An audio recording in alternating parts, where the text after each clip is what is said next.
વિદ્યાર્થી મિત્રો, chapter number 8માં આપણે ગુરુત્વાકર્ષણના પાઠમાં આ જોઈ લીધું, ગુરુત્વ પ્રવેગ. બરાબર છે? ઓકે, જોઈ લો. ગુરુત્વ પ્રવેગ જોયો, એનું સૂત્ર જોઈ લીધું. આ ગુરુત્વ પ્રવેગનું સૂત્ર. બરાબર છે? અહીંયા નીચે છેલ્લું વાક્ય મેં તમને લખાયું હતું કે પૃથ્વીની સપાટીથી ઘણા મોટા અંતરે જીના મૂલ્યમાં ફેરફાર થાય. પૃથ્વીની સપાટીથી 100, 200, 500 કિલોમીટર સુધીના ઉપર જઈએ તો જીના મૂલ્યમાં કંઈ દેખીતો ફેરફાર થતો નથી, પણ પૃથ્વીની સપાટીથી હજારો કિલોમીટર ઉપર જઈએ તો જીના મૂલ્યમાં ફેરફાર થાય. આ ફેરફાર કેટલો થાય, કેવી રીતે થાય, બરાબર છે? એ આપણે નવી થિયરીમાં ભણવાનું છે. તો થિયરીનું નામ આપીશું કે ઊંચાઈ સાથે જીમાં થતો ફેરફાર. બરાબર છે? જોઈએ.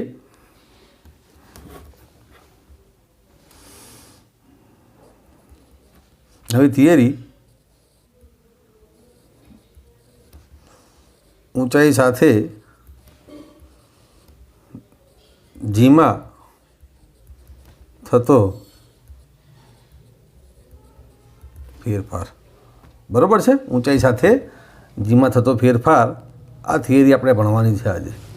ઓકે, તો સૌથી પહેલાં હું તમને પૃથ્વી દોરી દઈએ આપણે.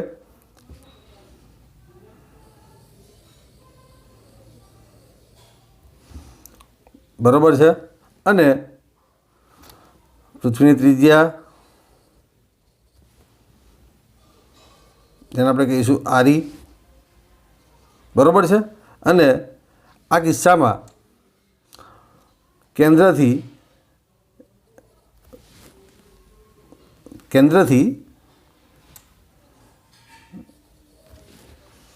સ્મોલ આર અંતરે, કેટલા અંતરે? સ્મોલ આર અંતરે રહેલો સ્મોલ એમ દળનો પદાર્થ. બરાબર છે? ઓકે. પૃથ્વીની સપાટીથી એની ઊંચાઈ કેટલી થાય? તો પૃથ્વીની સપાટીથી એની ઊંચાઈ થાય h. પૃથ્વીની સપાટીથી એની ઊંચાઈ થાય h. બરાબર છે? તો અહીંયા સ્મોલ આર બરાબર શું આવે? તો સ્મોલ આર બરાબર આવશે h પ્લસ આરી. બરાબર ને? સ્મોલ આર બરાબર શું આવે? h પ્લસ આરી. ઓકે, ધ્યાન રાખજો. હવે આકૃતિમાં દર્શાવ્યા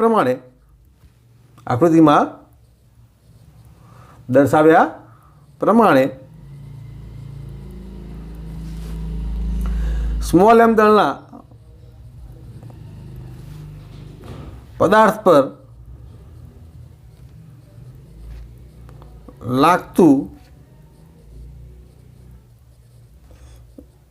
ગુરુત્વાકર્ષણ બળ, એને આપણે કહીએ F, બરાબર આવશે કેપિટલ G સ્મોલ m, પૃથ્વીનું દળ લઈએ કેપિટલ ME, અને ભાગ્યા અંતર આવશે સ્મોલ r સ્ક્વેર. પૃથ્વીના દળને લઈએ આપણે કેપિટલ ME. ઓકે, ચલો. બરાબર છે? સમીકરણ નંબર આપણે કહીએ એને 1. ખ્યાલ આવ્યો? ઓકે. આ જે બળ છે એના પરથી આપણે ગુરુત્વ પ્રવેગ લઈ શકાય. G બરાબર સૂત્ર શું આવશે? GME upon r square. કયા સૂત્રના આધારે? તો આ સૂત્રના આધારે. બરાબર છે ને? ખ્યાલ આવ્યો? GME upon r square. આ સૂત્રના આધારે આપણે ગુરુત્વ પ્રયોગ લઈ લઈએ. આ જે બળ લખ્યું છે એ તો ફક્ત તમારી માહિતી માટે, એની કંઈ જરૂર નહીં પડે. પરીક્ષામાં પણ તમે ન લખો જ ચાલે. બરાબર છે? ચલો, હું કાઢી નાખું છું. આ બળ જે છે એની જરૂર પડશે નહીં. બરાબર છે? તો સૌથી પહેલાં આપણે આ જે ગુરુત્વ પ્રવેગ લીધો એ ગુરુત્વ પ્રવેગ G બરાબર શું આવશે? GME upon r square. Okay. આ ગુરુત્વ પ્રવેગ જે છે એ કયા અંતર માટે છે? તો એ h અંતર માટે છે. એટલે અહીંયા ગુરુત્વ પ્રવેગને હું લખી દઈશ G ઓફ h. આને કહીશું સમીકરણ નંબર 1. ખ્યાલ આવ્યો? ચલો, હવે પૃથ્વીની સપાટી પર પૃથ્વીની સપાટી પર ગુરુત્વ પ્રવેગ પૃથ્વીની સપાટી પર ગુરુત્વ પ્રવેગ અહીંયા પણ આપણે ગુરુત્વ પ્રવેગ લખી દઈએ ગુરુત્વ પ્રવેગ લખી દઈએ પદાર્થ પર લાગતો ગુરુત્વ પ્રવેગ પદાર્થ પર લાગતો ગુરુત્વ પ્રવેગ અને અહીંયા પણ પૃથ્વીની સપાટી પર ગુરુત્વ પ્રવેગ તો એ શું આવશે અચળ આવશે એને આપણે કહીશું જીઈ જે અચળ હોય તો સૂત્ર શું આવશે GME અપોન RE સ્ક્વેર સમીકરણ નંબર આપણે કહીશું 2 આ ક્યાંથી આવ્યું આ પણ ઉપરની થિયરીમથી આવ્યું આ પણ ઉપરની થિયરીમથી આ સૂત્ર પરથી આવ્યું બરાબર છે આપણી પાસે સૂત્ર છે એના પરથી આવ્યું ક્લિયર ઓકે હવે સમીકરણ નંબર 1 અને 2 નો ગુણોત્તર લઈ લો સમીકરણ 1 અને 2 નો ગુણોત્તર લેતા તો G of H upon GE બરાબર સૂત્ર શું આવશે તો GME અપોન R સ્ક્વેર છેદમાં GME અપોન RE સ્ક્વેર બરાબર છે સમીકરણ 1 અને 2ની કિંમત મૂકી દીધી ચલો GME ઉડી ગયા આથી આપણને સૂત્ર મળશે G ઓફ H અને આ જે G છે એને આપણે લઈ જઈએ સામે એટલે કે ગુરુત્વ પ્રવેગ અને આ જે છેદનો છેદ છે અંશનો છેદ એ છેદમાં આવશે એટલે સૂત્ર શું આવશે R square upon RE square બરાબર છે ને અંશનો છેદ છે એ છેદમાં આવે અને છેદનો છેદ તો એની જગ્યાએ રહે જ ઓકે ખ્યાલ આવ્યો સમીકરણ નંબર આને કહી દઈએ 3 સમીકરણ નંબર 3 કહી દઈએ ચલો હવે G ઓફ H બરાબર સૂત્ર શું આવશે તો ચલો આવશે GE અને આરની કિંમત કઈ લેવાની તો આરની કિંમત આપણે લીધી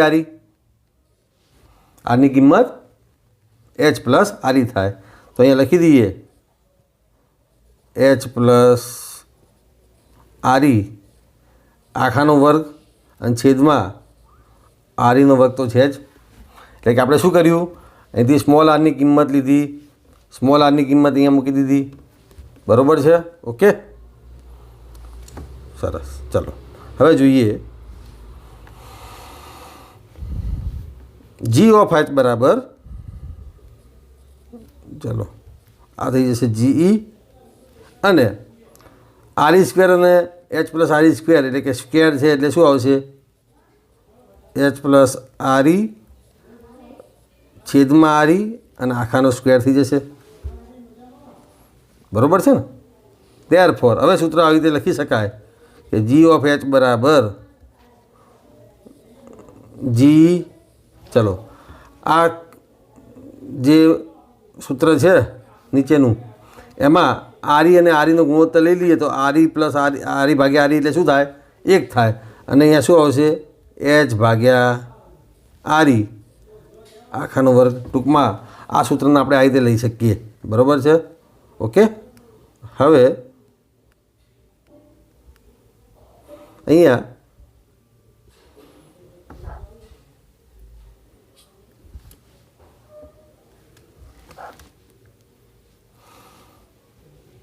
આ સમીકરણ જે મળ્યું આપણને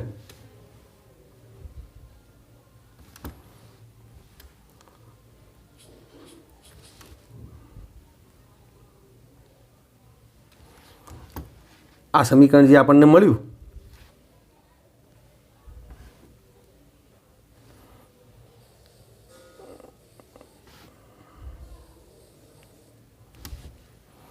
આ સમીકરણ યાદ રાખી લો પૃથ્વીની સપાટીથી ઘણી મોટી ઊંચાઈ માટે જીમાં થતા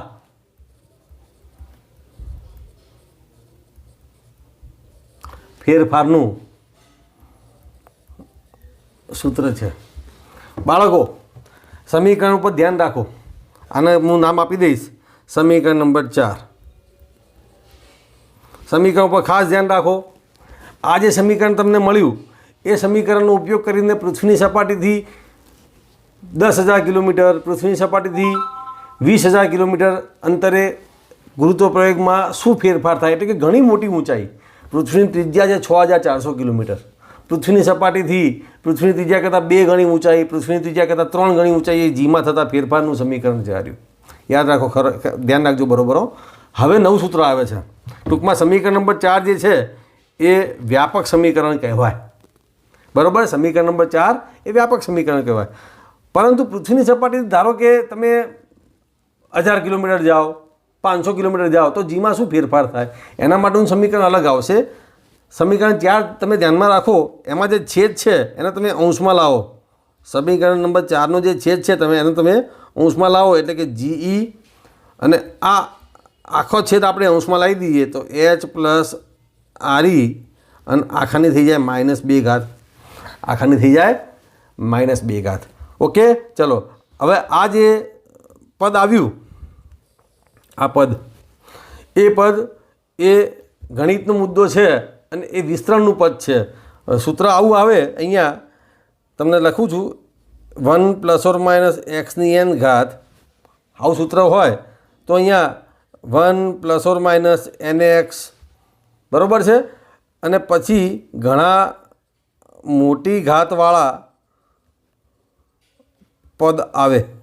ટૂંકમાં તમારે શું કરવું છે, આમાં શું કરવાનું, આમાં જે n છે એ પાછલા પદ જોડે ગુણી દેવાનું છે. બરાબર છે ને, n છે એને પાછલા પદ જોડે ગુણી દેવાનું. આ કિસ્સામાં nની જગ્યાએ શું છે તો nની જગ્યાએ અહીંયા છે 2, આ nની જગ્યાએ શું છે 2 છે, અને xની જગ્યાએ શું છે તો h/RE છે. તો તમારે શું કરવાનું, અહીંયા -2 ને અહીંયા h/RE જોડે ગુણી દેવાનું. તો આ કિસ્સામાં તમને સૂત્ર મળશે g ઓફ h બરાબર GE 1 - 2h/RE. આ જે સમીકરણ આવ્યું બાળકો, એ સમીકરણ એ પૃથ્વીની સપાટીથી ઘણી બધી મોટી ઊંચાઈ ન હોય એના માટે જીમાં થતા ફેરફારનું સમીકરણ છે. સમીકરણ નંબર 5 જે છે એ પૃથ્વીની સપાટીથી ઘણી બધી મોટી ઊંચાઈ ન હોય એના માટે જીમાં થતા ફેરફારનું સમીકરણ છે. ખ્યાલ આવ્યો? બરાબર છે. તો સમીકરણ નંબર 4 અને 5 બંને અગત્યના. ફરીથી સમીકરણ નંબર 4 ક્યારે વાપરવાનું કે જ્યારે પૃથ્વીની સપાટીથી ઘણી મોટી ઊંચાઈ હોય, અને સમીકરણ નંબર 5 ક્યારે વાપરવાનું કે જ્યારે પૃથ્વીની સપાટીથી ઘણી બધી મોટી ઊંચાઈ ન હોય. ધારો કે 500 કિલોમીટર હોય, 1000 કિલોમીટર હોય તો સમીકરણ નંબર 5 વાપરવું. ખ્યાલ આવી ગયો? ઓકે, સમીકરણ નંબર 5 આ સમીકરણ પૃથ્વીની સપાટીથી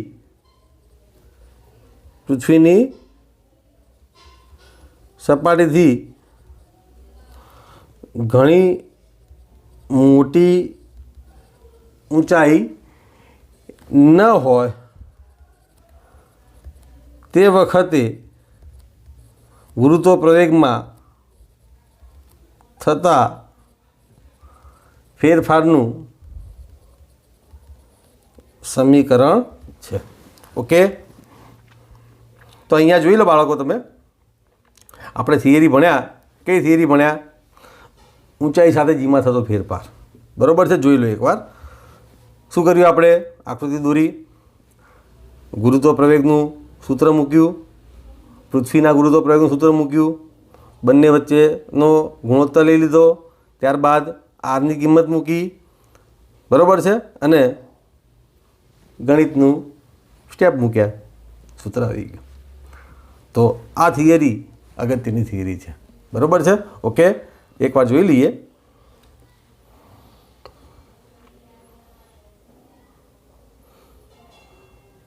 ઓકે, તમને બાળકો જેમાં તકલીફ હોય જે મુદ્દામાં, એ મુદ્દા તમે વિડીયોમાં કોમેન્ટ પર કરી શકો છો. બરાબર છે, શક્ય છે ત્યાં સુધી હું રિપ્લાય આપવા પ્રયત્ન કરીશ. Clear? Okay, thank you very much.